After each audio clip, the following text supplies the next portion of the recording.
Hello friend, welcome to history tutorial YouTube channel. Friends, हम लोग civics का revision class का 49वां पार्ट देखेंगे, जो आपके जेईसी प्रवक्ता परीक्षा, टीजीटी, पीजीटी, जीडीसी सभी एग्जाम के लिए काफ़ी महत्वपूर्ण है। इसके पहले का सभी प्रैक्टिस सेट आप लोग प्ले लिस्ट में देख सकते हैं, जो आपके एग्जाम के उद्देश्य सारे प्रैक्टिस सेट को तैयार किए गए हैं। तो वीडियो को अंत तक जरूर देखिएगा। अगर वीडियो अच्छा लगे तो चैनल को सब्सक्राइब कर लीजिएगा, लाइक कीजिएगा, दोस्तों में शेयर भी कीजिएगा। चलिए प्रश्न को शुरू करते हैं। पहला प्रश्न है 101 नंबर। हाब्स को व्यक्तिवादी कहा गया है क्यों कहा गया है व्यक्तिवादी? क्योंकि उसका संपूर्ण दर्शन जो है राज्य में व्यक्ति की सुरक्षा पर केंद्रित है, इसलिए जो है उसको व्यक्तिवादी कहा गया है। सामान्य तौर पर देखा जाए तो हाब्स को निरंकुश राजतंत्र का समर्थक माना जाता है, क्योंकि हाब्स जो है शासक को सर्वोपरि और उसके आदेश को जो है निरपेक्ष मानता है। सेबाइन जैसे विद्वानों का मत है कि हाब्स भी एक महान व्यक्तिवादी विचारक है, क्योंकि उसके सारे दर्शन का जो उद्देश्य है राज्य में व्यक्ति की सुरक्षा पर ही केंद्रित है। ठीक है, तो यहाँ पे डी ऑप्शन आपका करेक्ट हो जाएगा, क्योंकि उसका संपूर्ण दर्शन राज्य में व्यक्ति की सुरक्षा पर केंद्रित है। तो डी ऑप्शन करेक्ट होगा। अगला क्वेश्चन है, रूसो के अनुसार प्राकृतिक अवस्था समाप्त हो गई क्यों समाप्त हो गई? क्योंकि असमानता ने संपत्ति की संस्था को जन्म दिया। ठीक है, डी ऑप्शन करेक्ट होगा। असमानता ने संपत्ति की संस्था को जन्म दिया, इसलिए जो है प्राकृतिक अवस्था जो है यहाँ पे समाप्त मान लिया था रूसो ने। ठीक है, रूसो की जो प्राकृतिक अवस्था थी एक अत्यंत आनंद की अवस्था थी। निजी संपत्ति जमा करने की प्रवृत्ति न होने के कारण जो है प्रत्येक व्यक्ति की ज़रूरतें प्राकृतिक रूप से पूरी हो जाया करती थीं। यह स्थिति जो है ज़्यादा समय तक नहीं चल सकी, क्योंकि कुछ लोग जो है अन्य से ज़्यादा बुद्धिमान और परिश्रमी थे, इसलिए जो है असमानता की धारणा वहाँ पे उत्पन्न हो गई, जिससे संपत्ति की संस्था को जन्म दे दिया गया था। तो इसलिए कहा जा सकता है कि रूसो के अनुसार जो है प्राकृतिक अवस्था समाप्त हो गई, क्योंकि जो है असमानता संपत्ति की संस्था को जन्म दिया। डी ऑप्शन करेक्ट होगा। 103 नंबर है, कार्ल मार्क्स के अनुसार राज्य। तो कार्ल मार्क्स के अनुसार राज्य कैसा है? तो गरीबों के शोषण की अस्थायी अभिकरण है। ठीक है, गरीबों के शोषण की अस्थायी अभिकरण है। बी ऑप्शन करेक्ट होगा। मार्क्स ने जो है दास कैपिटल में लिखा है कि राज्य शासक वर्ग के हाथ में शासित वर्ग के लिए शोषण की अस्थायी अभिकरण है। राज्य का निर्माण ही किया गया वर्ग प्रभुत्व और निजी संपत्ति को बनाए रखने के लिए।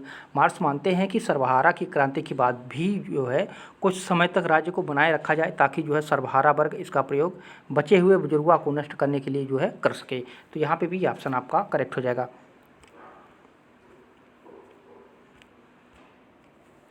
अगला क्वेश्चन है, निम्नलिखित में से कौन सा एक उदारवादी विचारक है? उदारवादी विचारक पूछ रहा है आपसे। तो जे.एस. मिल जो था ये एक उदारवादी विचारक था। ठीक है, और जॉर्ज सोरेल, ये जो जॉर्ज सोरेल था ये जो है श्रमिक संघवादी था। ठीक है, श्रमिक संघवादी था, इसको भी आप लोग याद रख सकते हैं। श्रमिक संघवादी था। और जो थॉमस मूर जो था एक काल्पनिक समाजवादी था। ठीक है, काल्पनिक समाजवादी था। ये सभी प्रश्न पूछे गए हैं सिंगल में। ठीक है, काल्पनिक समाजवादी भी पूछा जा चुका है, श्रमिक संघवाद भी पूछा जा चुका है, और A.R. ऑरेंज जो थे ये बहुलवादी विचारक थे। ठीक है, ये बहुलवादी विचारक थे। तो चारों पॉइंट को आप लोग याद रख सकते हैं। तो यहाँ पे उदारवादी पूछा है, तो ऑप्शन नंबर ए करेक्ट हो जाएगा। अगला क्वेश्चन है, ग्रामर ऑफ पॉलिटिक्स नामक पुस्तक की लेखक कौन है? तो ग्रामर ऑफ पॉलिटिक्स नामक पुस्तक की लेखक कौन है? तो लास्की है। बी ऑप्शन करेक्ट होगा। लास्की जो है अमेरिका की महान समाजवादी तथा बहुलवादी विचारक था, और जिन्होंने ग्रामर ऑफ पॉलिटिक्स नामक पुस्तक की रचना की थी। ठीक है, तो यहाँ पे बी ऑप्शन करेक्ट होगा। 106 नंबर क्वेश्चन है, जी.एस. सोरेल। जी.एस. सोरेल कैसे व्यक्तित्व था उसका? तो श्रमिक समाजवादी थे। अभी हम लोग पढ़े हैं ऊपर के क्वेश्चन में। ठीक है, श्रमिक समाजवाद जो है श्रमिकों द्वारा क्रांतिकारी तरीके से व्यवस्था पर कब्जा कर लेने का समर्थन करता है। यह हिंसा को उचित मानता है।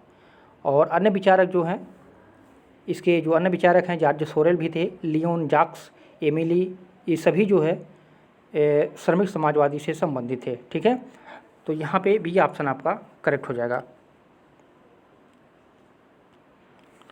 अगला क्वेश्चन है, राज्य के विरुद्ध कुछ भी नहीं, राज्य से परे कुछ भी नहीं, सब कुछ राज्य के अंदर ही होना चाहिए। यह राजनीतिक दर्शन है किसका? तो ये मुसोलिनी का है। ठीक है, सी ऑप्शन करेक्ट होगा। मुसोलिनी इटली का तानाशाह था। जिसने जो है अंध राष्ट्रभक्त के सहारे जनता को अपने पक्ष में कर लिया था। हिटलर के साथ मिलकर के जो है द्वितीय विश्व युद्ध में इसका मुख्य योगदान था। हीगल के राज्य संबंधी विचारों से प्रभावित मुसोलिनी ने जो है राज्य के लिए व्यक्ति के प्राकृतिक अधिकारों को कुचल दिया था। ठीक है, तो उसने कहा था कि राज्य के विरुद्ध कुछ भी नहीं, राज्य से परे कुछ भी नहीं, सब कुछ राज्य के अंदर ही होना चाहिए। तो यहाँ पे सी ऑप्शन करेक्ट हो जाएगा। यहाँ पे दो सूची दिया गया है अगले क्वेश्चन में। विदेश नीति थिंक टैंक है, ठीक है, और उससे संबंधित देश है, आपको मिलान करना है। तो फॉरेन पॉलिसी इंस्टीट्यूट ये किस देश से संबंधित है? तो फॉरेन पॉलिसी इंस्टीट्यूट आप ये जो है टर्की का है। ठीक है, तो ए में आपका 3 सही हो जाएगा। और institute for defence and strategic analysis ये किस देश से संबंधित है? तो ये संबंधित है भारत से। ठीक है, भारत से। तो बी में आपका 4 सही हो जाएगा। और कार्नेगी इंडोमेंट ये कहाँ की विदेश नीति थिंक है? तो ये है आपका यूएसए से। ठीक है, तो सी में आपका 1 सही हो जाएगा। और international institute for strategic studies ये कहाँ का है? तो ये यूके का है। आपका डी में आपका 2 सही हो जाएगा। ठीक है, डी में 2 सही हो जाएगा। तो 3 4 1 2 किस कूट में है? तो 3 4 1 2 आपका सी कूट में है। तो सी कूट आपका इसमें सही हो जाएगा। अगला क्वेश्चन है panel on United Nations peace operation का गठन तब सेक्रेटरी जनरल कोफी अन्नान द्वारा किया गया था। इसकी रिपोर्ट का नाम बताइए। तो इसकी रिपोर्ट का नाम क्या था? तो ब्राहिमी रिपोर्ट इसको कहा जाता था। ठीक है, सी ऑप्शन करेक्ट हो जाएगा। ठीक है, panel on United Nations peace operation का गठन जो है तब सेक्रेटरी जनरल कोफी अन्नान द्वारा किया गया था। इसकी रिपोर्ट का नाम जो है रखा गया था ब्राह्मी रिपोर्ट। ठीक है, तो सी ऑप्शन करेक्ट होगा। अगला क्वेश्चन है निम्नलिखित में से कौन सा एक भारत पाकिस्तान विवाद नहीं है? तो दाहा ग्राम विवाद। ठीक है, दाहा ग्राम विवाद ये भारत पाकिस्तान का विवाद नहीं है। ठीक है, दाहा ग्राम विवाद भारत एवं बांग्लादेश का है विवाद। ठीक है, भारत एंड जो है बांग्लादेश का है, इसको याद रखिएगा। और सियाचिन सरक्रीक क्रॉस बॉर्डर आतंकवाद ये भारत और पाकिस्तान के बीच का विवाद है। और दाहाग्राम जो है ये भारत और बांग्लादेश के बीच का है। अगला क्वेश्चन है किसके प्रभावकारी वित्तीय नियंत्रण के लिए रूल ऑफ लेफ्ट आवश्यक है? तो रूल ऑफ लेफ्ट किसके लिए आवश्यक है? तो ये संसद के लिए। ठीक है, बी ऑप्शन करेक्ट होगा। संसद की स्वीकृति के बिना कार्यपालिका न कोई कर लगा सकती है, न ही किसी कर की उगाही कर सकती है, और न ही किसी प्रकार का व्यय कर सकती है। इसीलिए जो है बजट की स्वीकृति के लिए संसद को सक्षम रखा जाता है। संसद विभिन्न समितियों के माध्यम से जो है सरकार के खर्चों की भी जांच करती है और उस पर नियंत्रण रखती है। ठीक है, तो ये रूल्स ऑफ लेफ्ट जो आवश्यक है ये कहाँ के लिए? तो ये संसद के लिए है।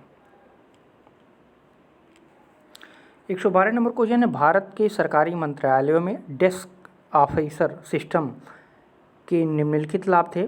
तो कौन कौन से लाभ थे डेस्क ऑफिसर सिस्टम के? तो मामलों का त्वरित निपटारा करना ये था, सही है। और दोहरे अभिलेख उपलब्ध थे, तो ये गलत हो जाएगा। ठीक है, व्यय की न्यूनता थी, ये भी सही है। गुणात्मक सुधार भी सही है। ठीक है, तो यहाँ पे आप लोग देख सकते हैं पहला, तीसरा, चौथा आपका सही है। तो यहाँ पे सी ऑप्शन आपका सही हो जाएगा। ठीक है, जो भारत के सरकारी मंत्रालयों में डेस्क ऑफिसर सिस्टम थे उसके लाभ था कि मामलों में त्वरित मतलब जल्दी से निपटारा हो जाता था और व्यय उसमें कम लगता था, व्यय की न्यूनता थी। ठीक है, और गुणात्मक सुधार जो है उसमें परिवर्तन होता था। ठीक है, तो ये तीनों आपका 1, 3 और 4 सही हो जाएगा। तो कूट नंबर सी आपका करेक्ट हो जाएगा। अगला क्वेश्चन है केंद्र और राज्यों के लिए भारत में लोक सेवा आयोग संविधान के किस अनुच्छेद के अंतर्गत बनाए जाते हैं? तो ये 315 के। ठीक है, बी ऑप्शन करेक्ट होगा। केंद्र एवं राज्यों के लिए भारत में लोक सेवा आयोग संविधान के अनुच्छेद जो है 315 के अंतर्गत बनाए जाते हैं। और संविधान का जो 315 अनुच्छेद है, इसके अंतर्गत यह कहा गया है कि संघ के लिए एक लोक सेवा आयोग और प्रत्येक राज्य के लिए एक लोक सेवा आयोग होगा। ठीक है, संघ के लिए और राज्य के लिए, दोनों के लिए जो है एक लोक सेवा आयोग का गठन किया जाएगा, ये कहा गया है अनुच्छेद 315 में। तो यहाँ पे बी ऑप्शन करेक्ट होगा। अगला क्वेश्चन है, यहाँ पे दो सूची दिया गया है, अधिनियम एजेंसियां हैं, उसकी स्थापना वर्ष आपको मिलान करना है। तो अखिल भारतीय सेवा आयोग आचरण नियम, इसका स्थापना कब किया गया था? तो इसका स्थापना हुआ था 1954 में। ठीक है, इसका स्थापना हुआ था 1954 में। तो ए में आपका 4 सही हो जाएगा। और केंद्रीय अन्वेषण ब्यूरो, इसकी स्थापना कब हुई थी? तो केंद्रीय अन्वेषण ब्यूरो की स्थापना आपका हुआ था 1963 में। ठीक है, 1963 में। तो बी में आपका 3 सही हो जाएगा। और भारतीय दंड संहिता, इसकी स्थापना कब किया गया था? तो भारतीय दंड संहिता, इसकी स्थापना जो हुई थी 1860 में हुआ था। ठीक है, तो सी में आपका 2 सही हो जाएगा। और विशेष पुलिस प्रतिष्ठान, इसकी स्थापना 1941 में हुआ था। ठीक है, तो डी में आपका 1 हो जाएगा, यानी 4 3 2 1 सीधे आपका उल्टा हो जाएगा। ठीक है, तो किस कूट में है आप मिलान कर सकते हैं, 4 3 2 1, तो यहाँ पे बी कूट में आपका मिल जाएगा 4 3 2 1। ठीक है, बी ऑप्शन सही हो जाएगा। अगला क्वेश्चन है, निम्नलिखित में से किसने भारतीय समाज को राजनीतिक दृष्टि से अराजनीतिक समाज बताया है? तो ये रजनी कोठारी। ठीक है, ए ऑप्शन करेक्ट होगा। रजनी कोठारी ने भारतीय समाज को राजनीतिक दृष्टि से अराजनीतिक समाज बताया था। ठीक है, तो यहाँ पे ए ऑप्शन सही हो जाएगा। अगला क्वेश्चन है, लोक प्रशासन के विकास में उत्तर 1970 का चरण निम्नलिखित में से किससे अभिलक्षित है? तो ये अभिलक्षित है मूल्य अभिविन्यास से। ठीक है, डी ऑप्शन करेक्ट होगा। लोक प्रशासन के विकास में उत्तर 1970 का जो चरण था, नवीन लोक प्रशासन का चरण था। ठीक है, और नवीन लोक प्रशासन की मूल्य युक्त व्याख्या को जो है अस्वीकृत करता है। यह राजनीतिक प्रशासन द्विभाजन को भी अस्वीकार करता है। ठीक है, तो यहाँ पे उसका महत्व जो है मूल अभिविन्यास से हो जाता है। तो यहाँ पे डी ऑप्शन आपका करेक्ट हो जाएगा। अगला क्वेश्चन है, मूने का यह कथन उच्च प्राधिकारी द्वारा विशिष्ट प्राधिकार प्रदान करना किस संदर्भ में था? तो ये जो था आपका प्रत्यायोजन के संदर्भ में था। ठीक है, डी ऑप्शन करेक्ट होगा। मूने का यह कथन था कि उच्च प्राधिकारी द्वारा विशिष्ट प्राधिकारी प्रदान करना प्रत्यायोजन के संदर्भ में था। और प्रत्यायोजन एक प्रक्रिया है जिसके द्वारा एक उच्च अधिकारी अपने कुल कार्य को स्वयं के तथा अपने अधीनस्थों के मध्य जो है वितरित करता है, जिससे कि क्रियात्मक एवं प्रबंधकीय विशिष्टीकरण की प्राप्ति की जा सके। तो यहाँ पे डी ऑप्शन आपका करेक्ट हो जाएगा। अगला क्वेश्चन है, निम्नलिखित में से कौन सा फ्रेड डब्ल्यू रिक्स द्वारा प्रस्तुत किसी समाज की प्रक्रियात्मक आवश्यकताओं की सूची में नहीं था? तो ये प्रशासनिक। ठीक है, बी ऑप्शन करेक्ट होगा। विकासशील देशों की प्रशासनिक व्यवस्थाओं के अपने अध्ययन में रिक्स ने कहा था कि एक विस्तृत परिप्रेक्ष्य में जो है प्रशासनिक तथा आर्थिक, तकनीकी, राजनीतिक तथा संचार कारकों के बीच संबंध का विश्लेषण किया जाता है। ठीक है, तो यहाँ पे ऑप्शन नंबर बी आपका सही हो जाएगा कि उसकी आवश्यकता की जो सूची बनी थी उसमें प्रशासनिक का कोई महत्व नहीं था, उसका कोई स्थान नहीं था। तो बी ऑप्शन करेक्ट हो जाएगा। अगला क्वेश्चन है, हर्बर्ट साइमन द्वारा दी गई निर्णय लेने की प्रक्रिया में निम्नलिखित में से कौन सा चरण नहीं है? तो अनुमान प्रक्रिया, ये चरण उसमें नहीं था। ठीक है, हर्बर्ट साइमन के निर्णय प्रक्रिया 3 स्तर बताया था। पहला था बौद्धिक स्तर। ठीक है, दूसरा था डिजाइन क्रिया या प्रारूप अभिक्रिया कह सकते हैं। ठीक है, और तीसरा था चयन अभिक्रिया। ठीक है, तो 3 चरण बताया था जिसमें अनुमान अभिक्रिया नहीं था। तो यहाँ पे बी ऑप्शन आपका करेक्ट हो जाएगा। 120 नंबर क्वेश्चन है, लिकर्ट के अनुसार निम्नलिखित में से कौन सा नेतृत्व का एक प्रकार नहीं है? नेतृत्व का एक प्रकार नहीं है तो सहयोगी प्राधिकारिक, ये नेतृत्व का एक प्रकार नहीं माना जाता है। ठीक है, लिकर्ट के अनुसार नेतृत्व के प्रकार बताए थे शोषण परक प्राधिकारिक, ठीक है, उपकारी प्राधिकारिक और सहभागी, ये तीनों उसमें सम्मिलित था, लेकिन ये सहयोगी प्राधिकारिक इसमें सम्मिलित नहीं था। तो सी ऑप्शन सही हो जाएगा। अगला क्वेश्चन है, पॉल ए एपलबी की संस्तुतियों के आधार पर भारत में जो है निम्नलिखित में से कौन सा संस्थान स्थापित किया गया था? तो ये स्थापित किया गया था भारतीय लोक प्रशासन संस्थान, ठीक है, बी ऑप्शन करेक्ट होगा। 1953 में जो है एपलबी ने 3000 शब्दों का प्रतिवेदन, ये भी पूछा गया है प्रश्न, कितने शब्दों का प्रतिवेदन दिया था? तो 3000 शब्दों का प्रतिवेदन दिया था। भारत में लोक प्रशासन सर्वेक्षण का प्रतिवेदन सरकार को प्रस्तुत किया और इस संस्तुति के आधार पर जो है भारतीय लोक प्रशासन संस्थान की जो है स्थापना की गई थी। तो यहाँ पे बी ऑप्शन करेक्ट हो जाएगा। अगला क्वेश्चन है, निम्नलिखित को निष्पादन बजट बनाने के चरणों के में जो है सही कालक्रम के अनुसार श्रृंखला में समायोजन कीजिए। तो निष्पादन बजट में जो काल चक्र होता है उसमें पाया जाता है आपका उद्देश्य, विश्लेषण, वर्गीकरण, मूल्यांकन, ठीक है। सबसे पहले उद्देश्य होता है, फिर विश्लेषण किया जाता है, फिर वर्गीकरण किया जाता है, फिर जो है मूल्यांकन किया जाता है, ठीक है। तो यहाँ पे डी ऑप्शन आपका करेक्ट हो जाएगा। अगला क्वेश्चन है, थुंगन समिति द्वारा पंचायती राज के लिए निम्नलिखित में से किसकी सिफारिश नहीं की गई थी? तो ये त्रिवर्षीय कार्यकाल का सिफारिश नहीं किया गया था। ये त्रिवर्षीय कार्यकाल का सिफारिश किसमें? बलवंत राय मेहता में हुआ था, ठीक है। और थुंगन समिति जो आई थी 1988 में द्वारा जो है किया गया था और इसमें जो है पंचायती राज के संदर्भ में कहा गया था, संवैधानिक स्थिति को दर्जा दिया गया था, जिला परिषद स्तर का आयोजन किया गया था, जिलाधिकारी जिला परिषद का मुख्य कार्यकारी होगा, ये कहा गया था। और उसकी सिफारिश में त्रिवर्षीय कार्यकाल की ये सिफारिश नहीं की गई थी। तो डी ऑप्शन आपका करेक्ट हो जाएगा। अगला क्वेश्चन है, निम्नलिखित में से कथनों में से कौन सा एक यथार्थवादी के बारे में सत्य है? तो यथार्थवादी जो है थ्यूसिडाइट्स को प्रथम शास्त्रीय यथार्थवादी कहा जाता है, तो ये सही है, ठीक है। थ्यूसिडाइट्स को प्रथम शास्त्रीय यथार्थवादी कहा जाता है, ये बिल्कुल सही है। शक्ति अंतर्राष्ट्रीय राजनीति की कुंजी माना जाता है यथार्थवाद को, ये भी सही है। राज्यों का मुख्य लक्ष्य अस्तित्व स्थापन है, ये भी आपका सही है, ठीक है। और सभी राज्यों के पास पड़ोसी को नुकसान पहुंचाने की शक्ति सामर्थ्य नहीं होती है, तो ये आपका गलत हो जाएगा ये कोटेशन, ठीक है। यानी पहला, दूसरा, तीसरा आपका सही हो जाएगा यथार्थवाद के बारे में, ठीक है। तो यहाँ पे आपका कोट नंबर डी सही हो जाएगा, पहला, दूसरा और तीसरा, ठीक है।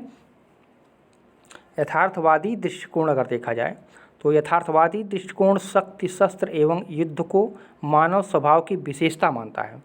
उसके अनुसार राष्ट्र की शक्ति का विकास ही उनके हितों को पूर्ण करने का एकमात्र माध्यम है। यथार्थवादी दर्शन जो है प्रत्येक राज्य को ऐसे राजनीतिक कर्ता के रूप में देखता है जो हमेशा व्यक्ति के माध्यम से अपने हितों की सिद्धि के कार्य में जुटा रहता है, ठीक है। तो यहाँ पे डी वाला आपका, ये चौथा वाला आपका सही गलत हो जाएगा और बाकी तीन आपका इसमें सही हो जाएगा। अगला क्वेश्चन है, निम्नलिखित में से कौन यथार्थवादी चिंतक राजनीति के 3 चित्रों की खोज करता है?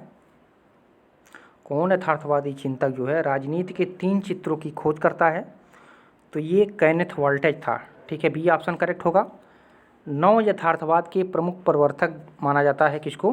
केनेथ वॉल्टेज को।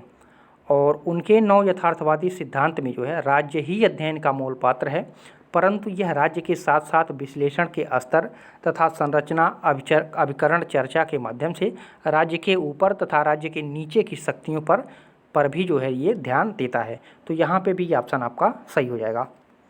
तो फ्रेंड्स, इस पार्ट में मात्र इतने ही क्वेश्चन थे। कैसा लगा वीडियो कमेंट कीजिएगा, वीडियो को लाइक शेयर भी कीजिएगा। फिर मिलते हैं अगले पार्ट में और अच्छे तरीके से सारे क्वेश्चन को आप लोग रिवीजन कीजिए, ये रिवीजन क्लास ही चल रहा है। फिर मिलते हैं। तो पूरा वीडियो देखने के लिए आप सभी को धन्यवाद।